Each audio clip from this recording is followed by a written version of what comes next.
Hello and welcome to Ask Amanda Now. I am Strata lawyer Amanda Farmer. We are heading out live to the Your Strata Property Facebook page. We're going out to LinkedIn. We're going out to YouTube. And we are today coming to you live from the Four Seasons Hotel in Sydney. This is where I have spent the last 3 days attending the 19th annual conference of the Australian College of Strata Lawyers. You might have seen a couple of insights from the conference shared on the Facebook page, on my LinkedIn earlier this week. It's been a fantastic conference. We have just wrapped up. Everyone is overloaded, exhausted, feeling that we have been able to share, to learn, to understand all of the current need to know that is going on in our strata law space. It's a busy place here right now at the Four Seasons. There's a few other things going on. Some of you may know Strata Community Association New South Wales is hosting an International Women's Day afternoon tea for all of the women in our strata space right here in the hotel where I am. And I have a feeling, looking at the time, that might be about wrapping up. So on that note, happy International Women's Day to all of the women out there and to everyone who supports us. I hope you found a way to celebrate today. Maybe being right here for our live Ask Amanda Now session is the way that you're celebrating, which is great. Sean McNamara is here. Good afternoon to you, Sean. If you're coming in live, I can see a few eyes there coming in live. Feel free to shoot me a hello here. And a happy International Women's Day to you and the women in your life, Sean. Daryl is saying good afternoon. Good to have you here, Daryl. If you're catching the replay, I would love for you to drop us a hello here as well. Now, I've announced this as an Ask Amanda Now session today. That means that it's a short session. I'm popping in between commitments, social commitments, I'm going to say at the moment. Just wrapped up our 3 days with the College of Strata Lawyers, and I'm going to go and relax and celebrate with a few of my colleagues. But I said, got to be on our Ask Amanda Now session answering one strata question before we head off into our weekend. Hey, Chris, I see you there. Welcome. And that is what we're going to do. I put the call out earlier today on email, on the Facebook page, on LinkedIn as well. Do you have a strata question that I can answer for you? Strata law question is generally what I'm looking for, a question that I can help you with. I always get lots of questions and we spend a bit of time looking through them, and we choose one that we think is going to help the most number of people, one that is reasonably general in nature that might be affecting you in your community. If you're a manager, it might be something that you've come across before. Pauline is here saying hi. Welcome, Pauline. And Vivienne is here. Good to see you, Vivienne. On that note, our question today is from Vivienne.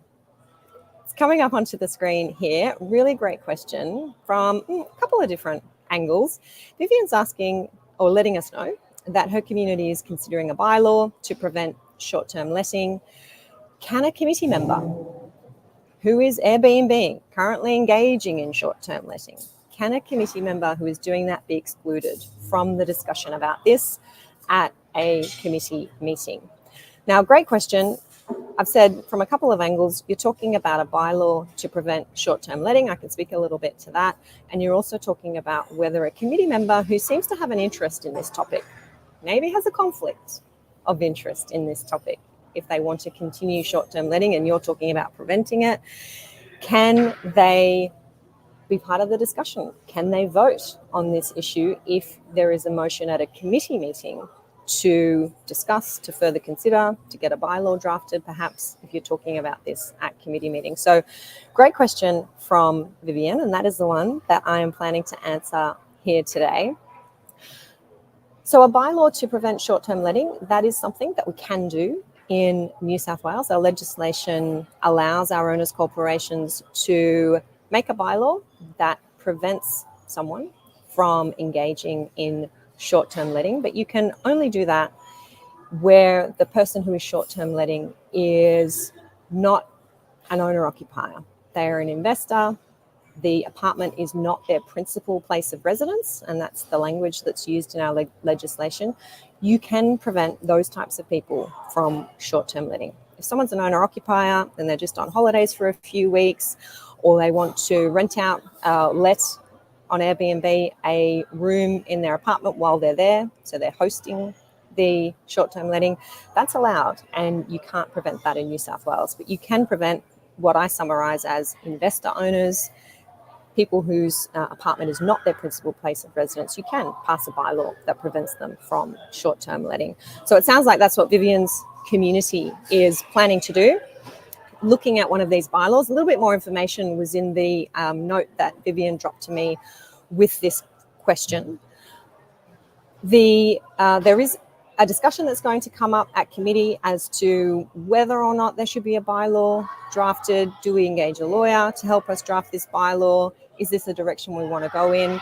What I want to be clear about, and I think Vivienne's aware of this, is that the committee can't make the decision to make the bylaw. That has to happen at a general meeting. But definitely in an organised, transparent community, it's perfectly understandable and helpful, I think, for the committee to be discussing these issues, or this issue, before it goes to the general meeting and before further time and perhaps further money is spent on the drafting of the bylaw, spent on engaging a lawyer. This is something that the committee should be discussing. So what do you do when you have a committee member who is short-term letting and probably doesn't want this bylaw to be passed, let's say? Vivienne's here and she is posting a note here that says, yes, I believe that this is a conflict. So sounding like this committee member is not going to be on the same page with others who may want this bylaw to be prepared. So can we stop them being part of the discussion and from voting on the issue? Well, in New South Wales, a committee member who has a pecuniary interest, that's the wording in our legislation, a pecuniary interest. And if you look up that word, it means a financial interest in a matter that's going to be discussed at a committee meeting. And if that interest appears to raise a conflict of interest, then that committee member has to disclose that they have a pecuniary interest and that they may have a conflict of interest. They have to disclose it. They have to say at the committee meeting to the other committee members, hey, you're talking about banning short-term letting, you're talking about looking into a bylaw about short-term letting. I actually make some money out of short-term letting in this building, and I think I should be part of this discussion because I have a conflict and I don't think I will be able to perform my duty as a committee member if I'm part of this discussion. I'm wearing two hats here. So that committee member has to, that's the legislation, has to disclose this pecuniary interest that may give rise to a conflict. And when that disclosure is made, they cannot be part of the discussion and they cannot vote on the issue. So that aspect of our legislation is actually new. This is part of our reforms that came in December 2023. This mandatory requirement for that committee member to be excluded from the discussion and not permitted to vote on the issue, that started in December 2023. Prior to that, it was up to the committee to decide whether the conflicted committee member should be part of the discussion or not. There was a discretion there that even though they disclosed, we're still going to let them be part of the discussion. No longer any discretion. Our legislation says if they've disclosed that conflict, then they cannot be part of that discussion. Now, I've mentioned the legislation a few times. Where it is Clause 18 in Schedule 2 to our Strata Schemes Management Act. If a member of a Strata committee has a direct or indirect, is the wording in the clause, pecuniary interest, I've told you financial interest, in a matter that is being considered or about to be considered at a committee meeting. This is only at committee meetings, only for committee members.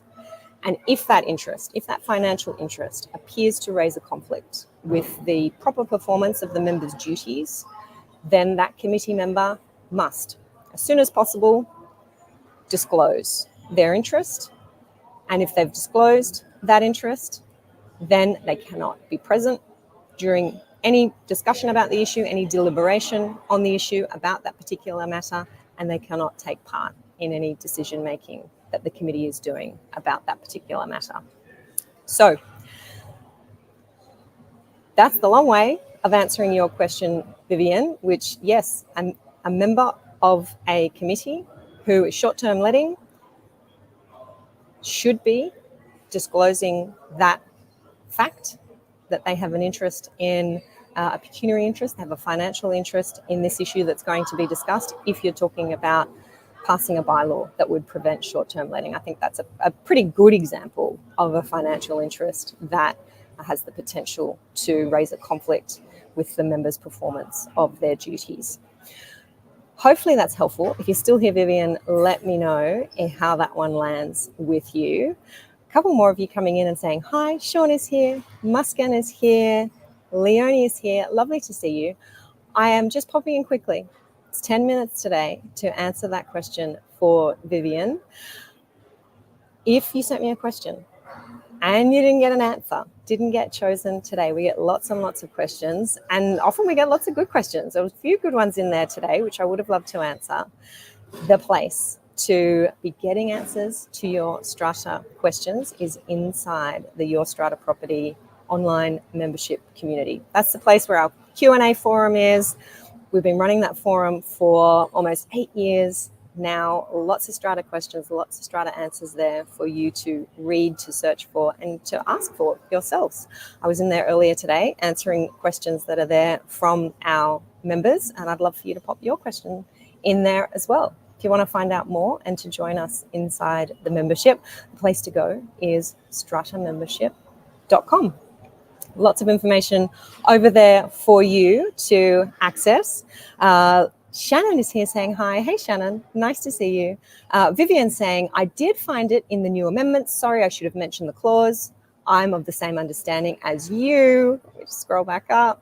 But others disagree with me. Well, it's pretty straightforward, I would have thought, in that situation, Vivienne, that you described. Perhaps sharing that clause, and it has been amended, as I said, and as you picked up recently, sharing clause 18, Schedule 2 to the Strata Schemes Management Act might be helpful. Luke is here. Hey, Luke. Luke's saying, but the bylaw will be general meeting and then there's no pecuniary interest requirements. Yeah, exactly. So earlier I said, to just be clear, committee member can't make the bylaw preventing short-term letting. General meeting has to make that bylaw. An excellent point, Luke. At that time, the committee member who was otherwise conflicted and couldn't vote at committee meeting level can vote for or against the bylaw at general meeting level. But they just can't be part of the discussion, I believe, beforehand if there's discussion going on in the committee as to what the bylaw might say.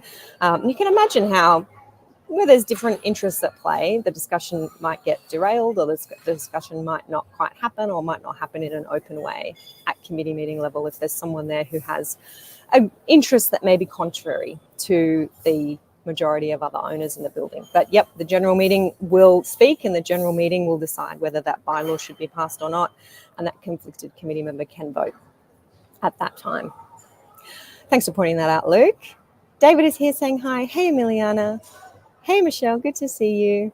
Colin is here and asking, what if the interest is not pecuniary? For example, discussion on issues with the developer or builder and one of the relatives is on the committee. Yeah, so pecuniary interest are the words used in the schedule, so there does have to be some financial impact. I think you might find that most situations where there is a potential conflict come down to being pecuniary interests, Colin. You've used an example there where a relative is on the committee. You're talking about developer builder. Why would we be concerned about that? If that relative is part of a family that may be impacted by decisions that are made in the building in a financial way, I think most situations we can generally bring back to there being pecuniary interests. So I'll leave that one there for you to have a think about. Vivienne saying, thank you so much. Thank you for your excellent question, Vivienne. I'm going to wrap up and head off on a Friday. Thank you all for being here, even though we're a little bit later than usual. I've said that I'm at the Four Seasons in Sydney. Lots of Strata stuff going on here today. I've been attending the Lawyers Conference. I think the International Women's Day afternoon tea has just come out. Things are just getting a little bit louder around here. Have a lovely weekend in Strata, and I will look forward to catching up with you all next week. Bye for now.